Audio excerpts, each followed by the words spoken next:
Another one of these Hollywood quality production videos.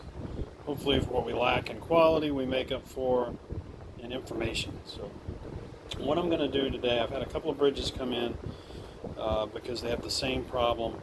The pulley block on the right side of the bridge has gone out on a couple of different bridges. I'll show you what that is on here. So that is this pulley, this idler pulley that's in here. Let's see if I can get this where it shows up on the camera well. That this belt goes around, that's right in here. So this is this block, this assembly, it's got a bearing on the top and bottom, a shaft going through, the idler pulley, and then the shaft comes up to the top that the encoder attaches to.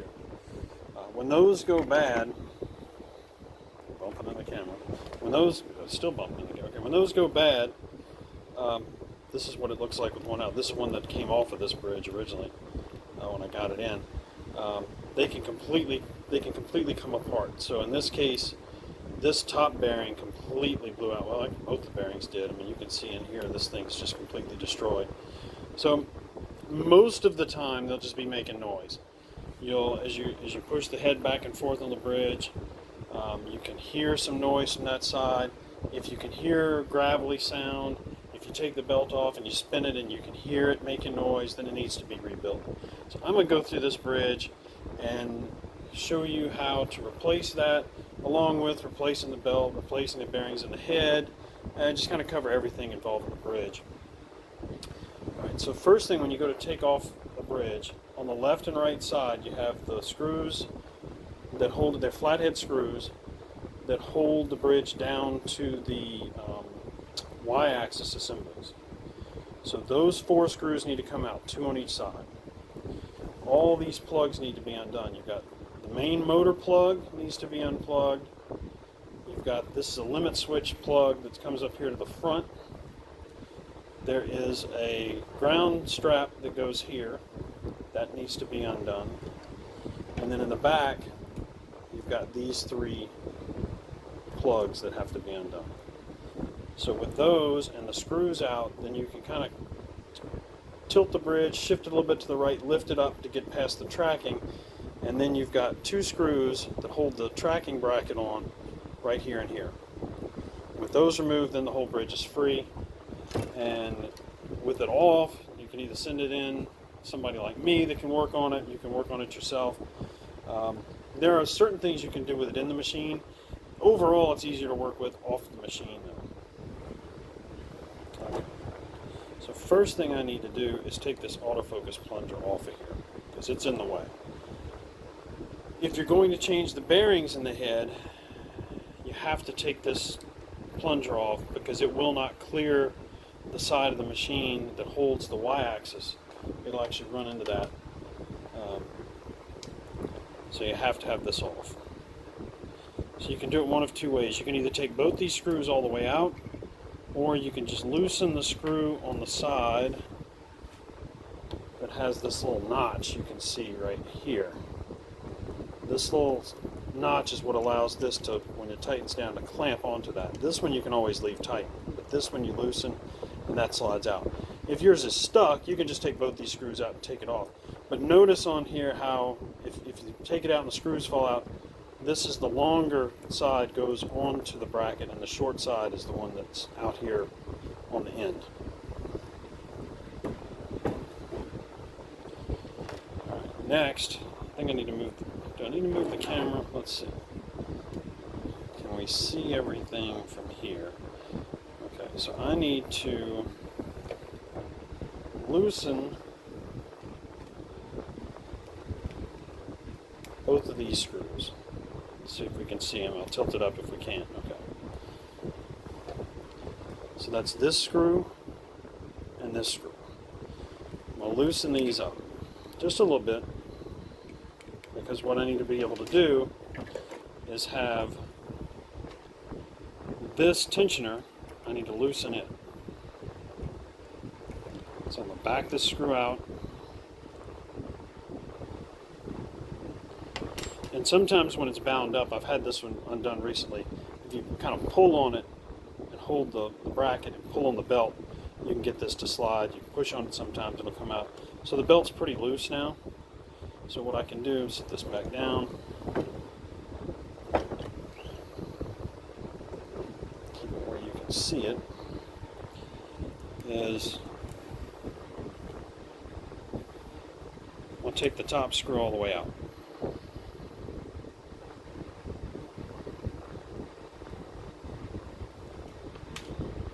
Alright, I need to loosen the bottom one a little bit more because I want to swing this clamp down.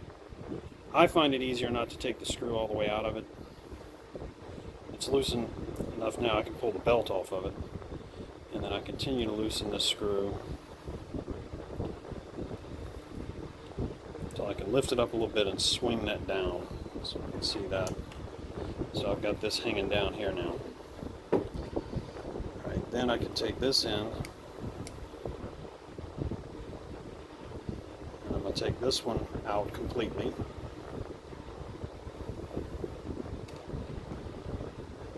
Take this one, loosen it enough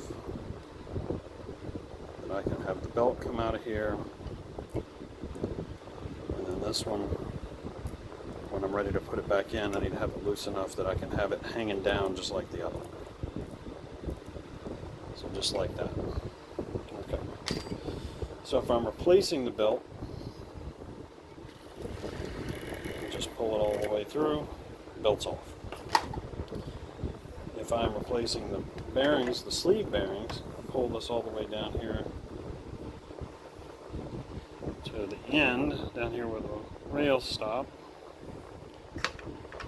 and it comes off.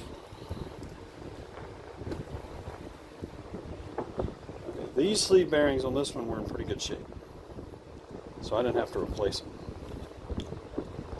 But you can see these little pins go into the grooves here on the head, and you install them by just rolling them into place.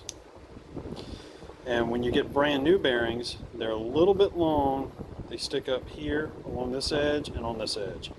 You need to get some kind of wire cutters. These are big ones. You can have smaller ones, some little side dikes, something like that, to trim these down so that it's flush. Because if it's not, it's going to hit the mount brackets for the rails and it's going to have problems. It's going to have clearance problems. So you need those nice and smooth and flush.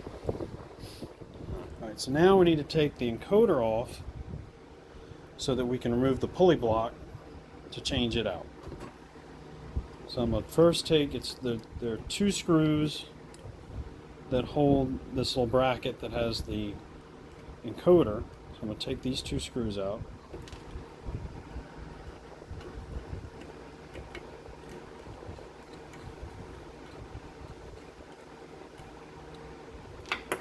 Okay, then you need a 1.5 millimeter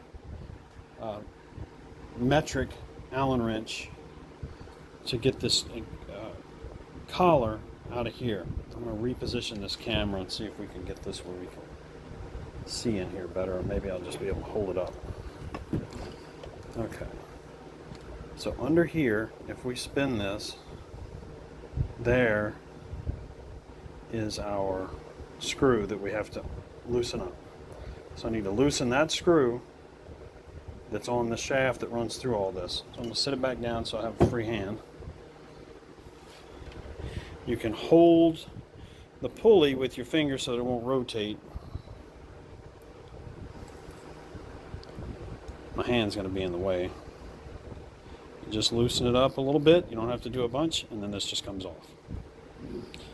Okay, so now we're free to use our 3/32 wrench. Take out these 4 screws that hold the pulley block on. Trying to keep my hands out of the way.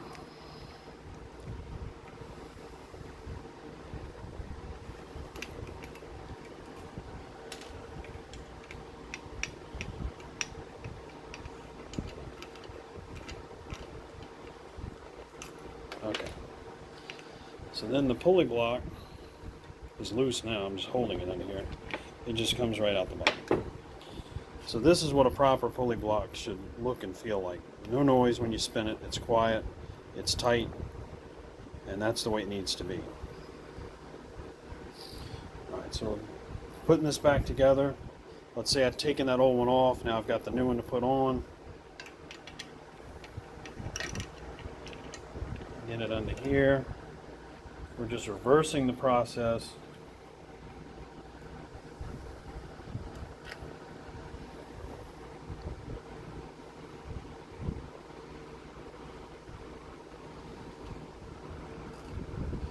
I hope the audio is not too bad in this video because I have a fan running. It's, right now in North Texas, we've about 105, 106 degrees today. Gets a little warm. I'm running a fan. I'm not willing to sweat for video audio quality. Okay, so we can get this on here. Okay. Get them tight.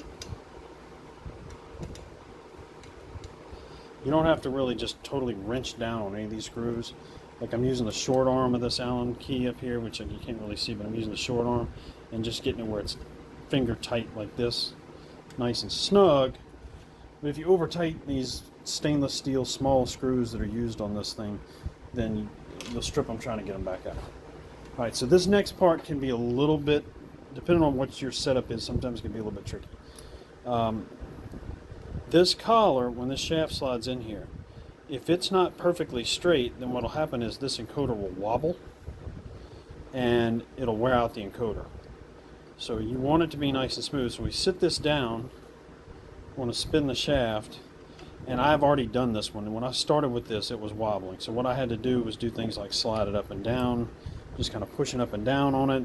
I would even take the screw here, spin this around so I can see the screw, and I would hold the screw and spin the pulley enough times to get it where it was all sitting flush so that it wouldn't wobble like that. So I know my hand's in the way. I'm tightening this collar down.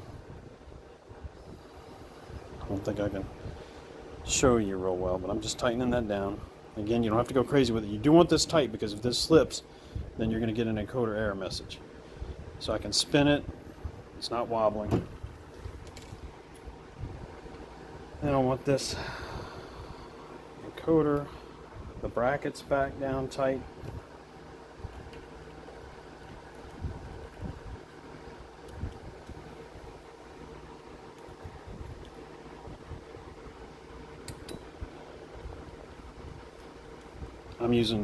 I had to replace the screws on this one. One of them was messed up, so I used some little Phillips head 440 screws that I had. Normally you're going to have these little Allen key ones, and they're easy to strip. Okay, so we've got that replaced. If I spin it, the encoder's not wobbling. Actually, it is wobbling. Okay, good. I get to show you. Okay, so I'm going to leave that. I'm going to leave those brackets on tight. Let's see if I can do this with this. So I'm going to hold, loosen the collar back up is what I'm doing. So I'm going to loosen this back up. Okay. So I'm going to spin a little bit. I can kind of mash up and down on it because this bracket's flexible. It's a little thin piece of metal.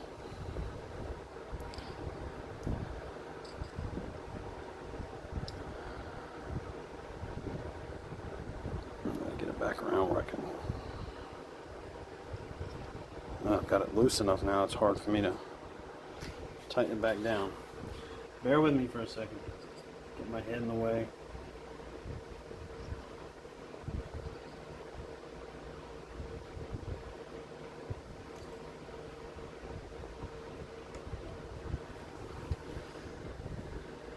Got a little wobble there, and I don't want that.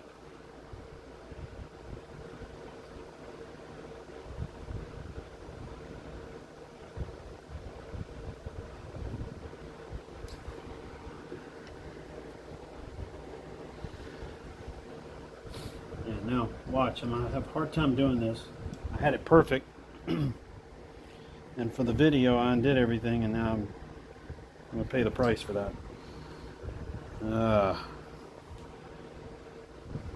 so I'm gonna loosen this back up. I'm not taking the screws all the way out, I'm just loosening the bracket. Because I want to move this thing up and down a little bit. Trying to get it to seat.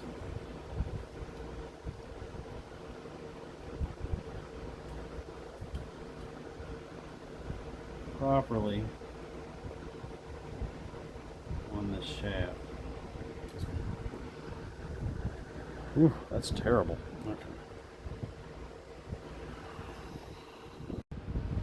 Okay, welcome back. Yeah, it took a minute. I mean, not too long. It took me a couple minutes.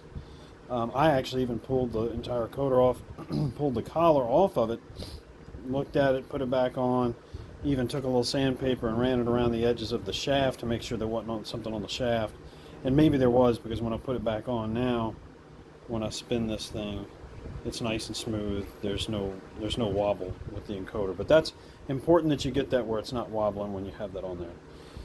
And you want to make sure, I'm going to double check this, that the collar's nice and tight so that it won't slip. Because if it slips, you'll get that encoder error.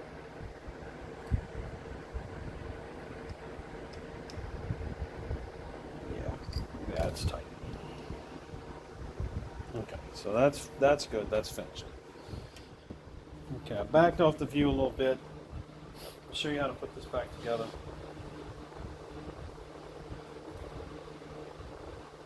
Take the head, slide it back on the rails. You see how easy this one slides on the rails here. This thing's easy to push back and forth.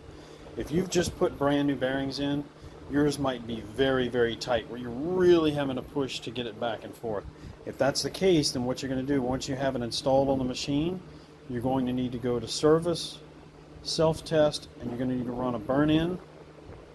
I prefer just to run the burn-in that only runs the bridge, that doesn't run the y-axis as well, because you don't need to do that. But just the burn-in running the bridge, and you may need to start at a speed of like 30 and let it run overnight. And then after that, you can start to use the machine. You may find that at real high speeds, you still have a motor stall that happens every now and then until it completely loosens up. But if you've run it all night at a speed of 30, then you should be able to come in the next day and run it at speeds like 50, maybe 60, and it work fine. And then after a couple of days of hard running, then it should be freed up enough that it's like this, and then you can run full speed with it. Okay, so head's on. Got to get the belt back on. If I tilt it like this, what can we see? Let's slide it down where we can see the motor. And we can see the head at the same time. And then this air assist bar may be in the way.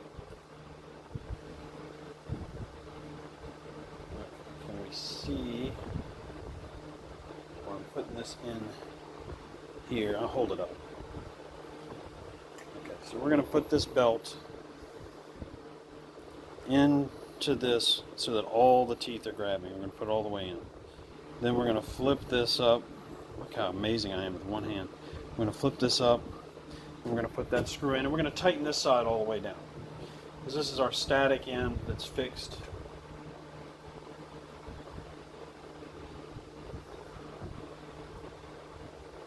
So getting this top screw started again.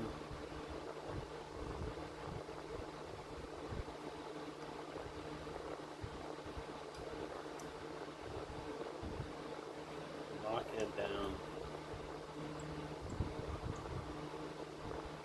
Lock this one down. Okay. Now we've got the belt. We need to make sure as we route this that we don't twist it.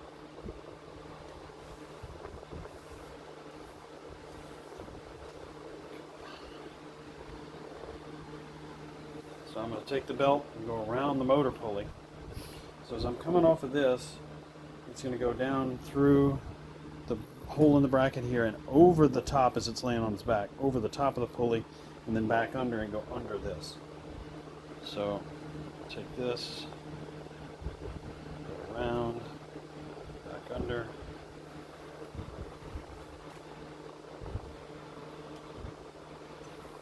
Hopefully I'm not twisted. And I am. Okay, so I gotta flip this over and over.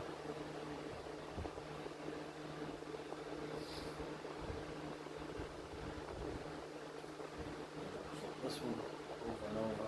Okay. So now I'm straight. So now I need to go under the carriage.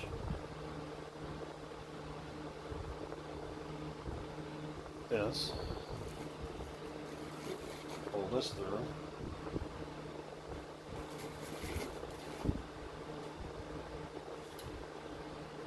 So now I've got this working so that I can pull the belt, move the head, make sure it's going around the pulley well, slide this down.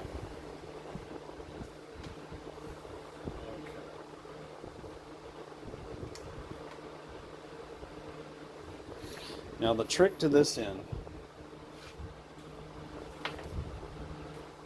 if we tried to go into this hole down here with the belt straight in and try to feed it up and around, that's a nightmare to try to do. So what I'm going to do is take this into the belt and I'm going to fold it back on itself so the teeth are out like this.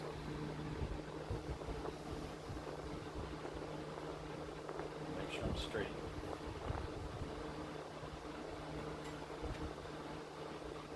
So I'm taking the belt, folding it back on itself, and then I'm going to use the shaft down here to turn the pulley while I push it in. I don't know if you can see any of this. So I'm trying to pushing this looped part under the bottom of the pulley. At the same time, I'm turning this. You can use a Allen wrench to help you turn the pulley, and then it just spits this out like this. Well, you can see this, but it spits this out so that then you can just pull, and it comes right through.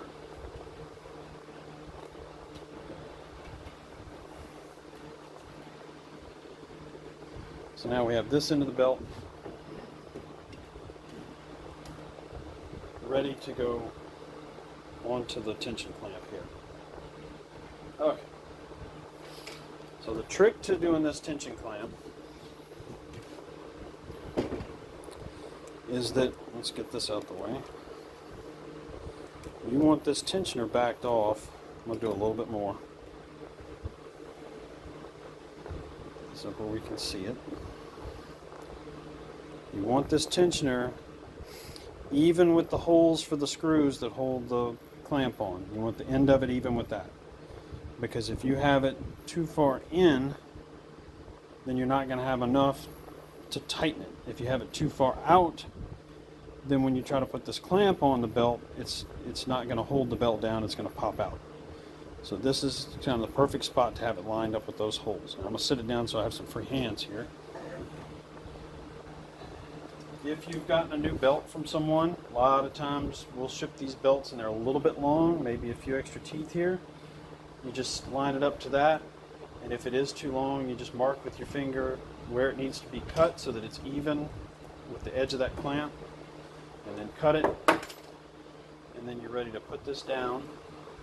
I'm just putting it on that clamp so that the edge of the belt, I want it as tight as I can get it. You know, pulling it without going crazy, trying to over pull. I'm pulling it tight so that it's sitting on there. Right now, if you notice when I push on this belt, it's not super loose. You need it like that for it to work. So I'm going to pull this up. This is the belt clamp itself.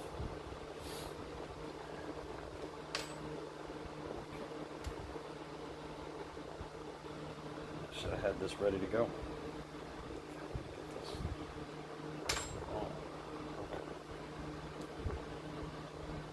This is the top screw for that belt clamp. Putting it in. And I'm not doing it real tight. Just where I start to feel some resistance, I stop. The bottom one. Spin it down until I just start to feel some resistance and stop. I need it to not be super tight because what I still have to do is I have to adjust this tensioner back here So this tensioner, now I get on that screw and I tighten this in, and it slides under that clamp, and I'm doing a few turns, and then what I'm looking for is for this thing to be, it's so hard to describe this, it's you don't want it sloppy. The whole key to this is that you don't want this belt to slip on that motor pulley. There's a lot of force on that motor pulley puts on this belt, and you want these teeth, you want this belt to be tight enough that it's not going to slip on that pulley. And you don't want it too tight though, or it'll cause motor stall problems. So I've got this one at this spot where it's still spongy, it's not too tight, but it's not floppy loose either. I know that really doesn't help you much with descriptions. That's the best I got. Okay. So I'm tightening those down now. Now that's on here, all tight, running smooth. Now I need to put my plunger back in. Alright, so the plunger goes in. We'll talk a little bit about the plunger before I put it in. So the way this thing works, this is all part of your autofocus. Your autofocus starts with this right here is a diode pointer, a red diode pointer. It comes out of this hole right here. The red light shines across the bridge, and then it goes through the smaller one. It goes through this hole in your plunger. All right, so it goes through here. And then when this pin goes up, it blocks the beam. That's what tells the machine the table's touching the pin. All right, then on the other end,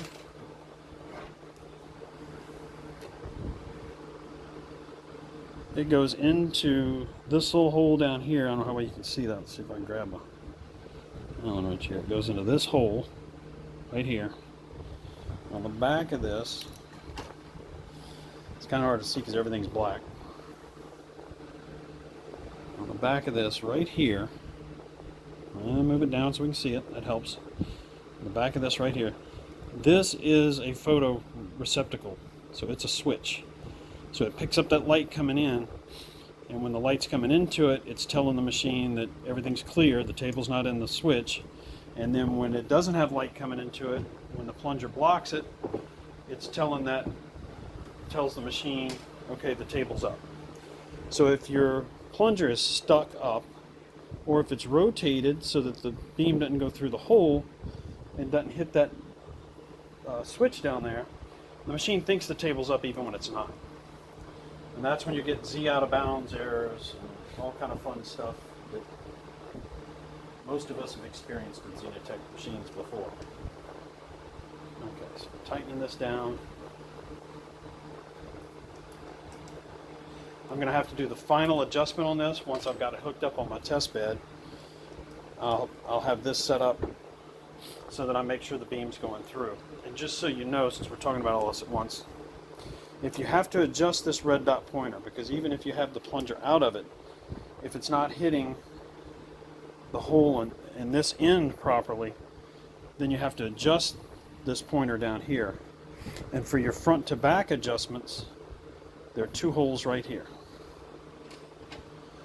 So there's this hole, right next to it's this hole. That adjusts the front to back of the beam. Top and bottom are these two holes right here. I don't know how well you can see them. I'll get the camera up here so we can see these. This hose is in the way. Let's see if I tilt it this way. Get a little better look at it. There we go. Alright, so it's this hole and this hole. And those adjust the up and down. And that's a little 50 thousandths Allen wrench. Okay, so this one's back together. So if you get this bridge back, or if you're just putting it back on yourself, you're going to have to wrap this cable around here, plug it into your main harness. The one up front is your limit switch. That's this little pin, and that cable's in the way now. Let's get that out of the way. That little switch right there is your limit switch. And it's got this black harness that goes around it. It's the one that comes up front and plugs in. This one is your diode pointer. It goes to the back with the other two plugs. And this was a mistake on Xenetech's part. This should have been a male and this one female, or vice versa, so that you couldn't mix the plugs up. So to make sure you've got them correct, this red and black wire for this diode pointer connects to, out of your wire harness, I always think of it as kind of circus colors. It's got two wires. One is red and blue, and the other one's pink and blue. And if you connect those, then you've got the right one, and that's for this. And then the other cable goes to this one that goes back here for your photo transistor. Okay, when you put these screws back in to mount to the y-axis, don't tighten these too much. Get them down just to where you start to feel that you're compressing the rubber O-ring, and then stop. Because if the y-axis is not perfectly level on your machine, if it's out of kilter at all, like this, then that bridge is going to bind if they're too tight. So leave those screws just snug, but don't really clamp down on them. And then you get everything hooked back up, and you're ready to go. Hope that this is helpful.